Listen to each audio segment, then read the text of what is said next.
చందమామ ఈ పేరు వినగానే మనందరికీ టీనేజ్ కథలు గుర్తుకు వస్తాయి. చాలా మంది పిల్లలకు కథల ప్రపంచంలోకి ఇదే తొలి అడుగు. రంగురంగుల బొమ్మలు, సరమౌన భాషతో చందమామ మనల్ని మాయా ప్రపంచాలకు తీసుకెళ్లింది. ధీరోత్తులైన యువరాజులతో, తెలివైన జంతువులతో మనం ప్రయాణించాము. ప్రతి కథ కూడా ఒక కొత్త సాహసం లాంటిది.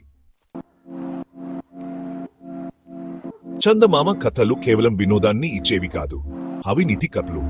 అవి మనకు జీవితంలో ముఖ్యమైన పాయాలు నేర్పాయి.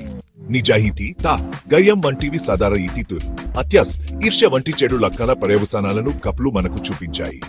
కట్టపడి పనిచేయడం, దిల్చత్ సంకల్పం యొక్క శక్తి గురించి అవి మనకు నేర్పాయి.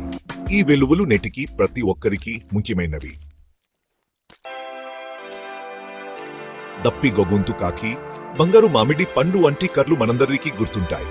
దప్పి గొగొంతు కాకి కథలో ఒక తెలివైన కాకి ఒక అరుకాయన్ కుముడు నుండి నీరు త్రాగడానికి ఒక మార్గాన్ని కనుగొంటుంది. ఈ కథ మనం ఎప్పుడూ ధైర్యంగా ఉండాలని, ఎప్పుడూ వదులుకోకూడని నేర్పుతుంది.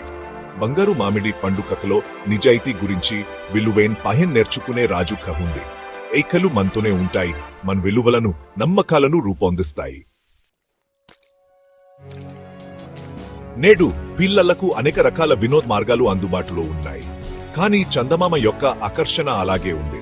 ఈ సరమైన కథలు ఇప్పటికీ కక్కుతిని కలిగి ఉన్నాయి.